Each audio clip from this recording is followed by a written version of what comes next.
अब बात करते हैं हरियाणा विधानसभा, एलनाबाद विधानसभा सीट की। वहां पर भी वोटिंग चल रही है, मतदान हो रहा है। एलनाबाद में किस तरह का माहौल है? एलनाबाद की अगर बात की जाए तो 13% मतदान अब तक हुआ है एलनाबाद में, और सुरक्षा के कड़े इंतजाम किए गए। बहुत हॉट सीट है हरियाणा की एलनाबाद। एलनाबाद उपचुनाव के लिए मतदान प्रक्रिया शांतिपूर्ण तरीके से जारी है। मतदाताओं में भी उत्साह देखने को मिल रहा है और बहुत हॉट सीट है। पूरी सरकार की नजर भी वहां पर, विपक्ष की नजर भी एलनाबाद पर थी। सीट एक है और अभय चौटाला हरियाणा के बड़े नेता उस चुनाव को लड़ रहे हैं। इसके अलावा पवन बेनीवाल कांग्रेस से, गोविंद कांडा बीजेपी से चुनाव के मैदान में, और भी कई उम्मीदवार हैं जो चुनाव के मैदान में हैं। लेकिन कड़ी सुरक्षा इस दौरान एलनाबाद में नजर आई है। जितनी सिक्योरिटी इस बार एलनाबाद के चुनाव में नजर आई है शायद इससे पहले कभी नहीं रही। इस तरह की भी लोगों की तरफ से वहां से प्रतिक्रियाएं सामने आई, जो खबरें थी वो सामने आई,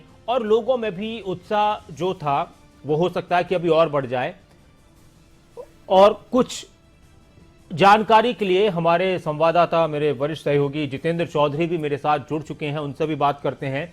जितेंद्र, एलनाबाद को लेकर किस तरह की और खबरें आ रही हैं? क्या माहौल इस वक्त वहां का नजर आ रहा है? क्या कुछ कहा जा रहा है एलनाबाद चुनाव को लेकर? क्यों इतना अहम इस बार ये चुनाव हो चुका है और कितना फर्क इससे हरियाणा की सियासत पर पड़ेगा?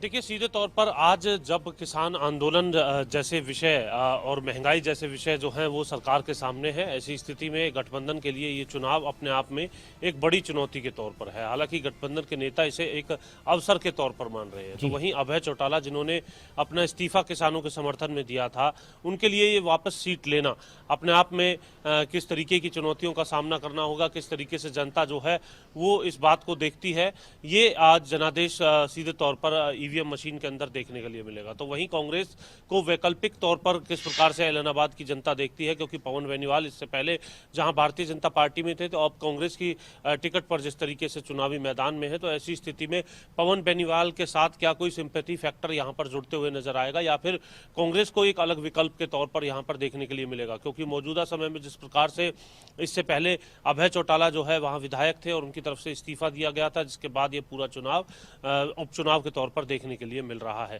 ऐसी स्थिति में मुकाबला जो है वो बना हुआ है और इस मुकाबले में आज जनता को अपना जनादेश देना है, किस प्रकार से जनता जो है किन मुद्दों को ध्यान में रखते हुए यहां पर वोट देना चाहती है। विकास के मुद्दे पर वोट की बात गठबंधन की तरफ से कही गई है, तो वहीं किसानों के समर्थन में और क्षेत्र के मुद्दे उठाने के साथ साथ चौधरी देवीलाल परिवार की सियासत को आगे बढ़ाने की बात भी अभय चौटाला की तरफ से कही गई है।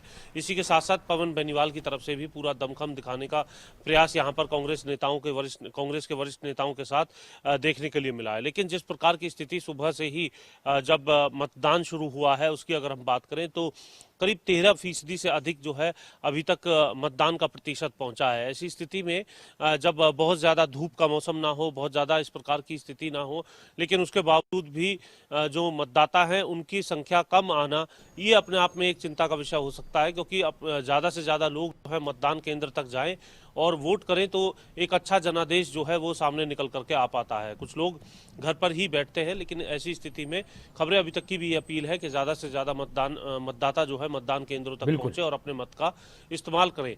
और इसको लेकर के फिलहाल जो सुबह की जो तस्वीरें देखने के लिए मिली थी नासिर, उसमें अगर हम बात करें तो ज्यादातर जो मतदाता हैं वो महिला और बुजुर्गों के तौर पर देखने के लिए मिले हैं। अभी जो युवा है, जो गांव के जो, और अगर हम बात करें जो मतदाता हैं वो पूरे तौर पर घरों से बाहर नहीं निकल रहे हैं।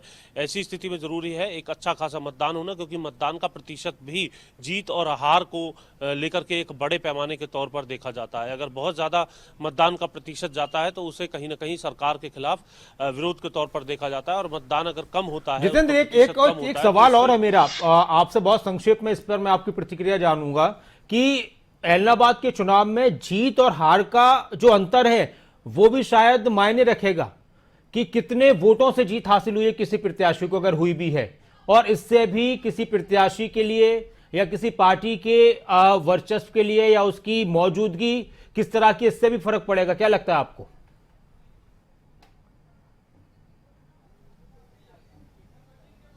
देखिए, सीधे तौर पर यहाँ ये देखना होगा कि जीत हार का आंकड़ा आपने ठीक कहा क्या रहेगा, और 10 से 15 हजार का जो आंकड़ा है, अगर हम बात करें अलग अलग, चाहे वो सीआईडी रिपोर्ट की बात करें या फिर इसके अलावा अलग अलग तरीके से सट्टा बाजार के अंदर भी इसी प्रकार की चर्चाएं देखने के लिए मिली थी। आम लोगों के बीच में भी जो लगातार राजनीतिक विश्लेषक काम कर रहे थे, उनकी अगर हम बात करें तो जीत और हार का आंकड़ा जो है वो बहुत बड़े अंतर पर अगर जाता है तो इसे एक रेफरेंडम के तौर पर भी देखा जा सकता है। और दूसरी तरफ अगर हम बात करें, यदि ये आंकड़ा जी। बहुत ज्यादा अधिक नहीं हो जी, पाता जितेंद्र। तो ऐसी स्थिति में कहीं ना कहीं ये देखना होगा कि दूसरे नंबर पर कौन सी पार्टी आती है और उसके समीकरण किस प्रकार से रहे हैं, बिल्कुल। सत्ताधारी पार्टी कहां पर रहती है, गठबंधन कहां पर रहता है, जितेंद्र। कांग्रेस की और इनेलो की स्थिति क्या रहती है। तो ये समीकरण जो है वो इस चुनाव का जब नतीजा आएगा उसके बाद लगते हुए नजर आएंगे। उसमें ये देखना होगा कि अंतर कितना होगा, लेकिन फिलहाल अगर हम बात करें तो जो भी जीत या हार का अंतर है वो 10 से 15 बिल्कुल हजार के बीच जितेंद्र, बहुत शुक्रिया तमाम बातचीत के लिए, तमाम जानकारी के लिए आपका।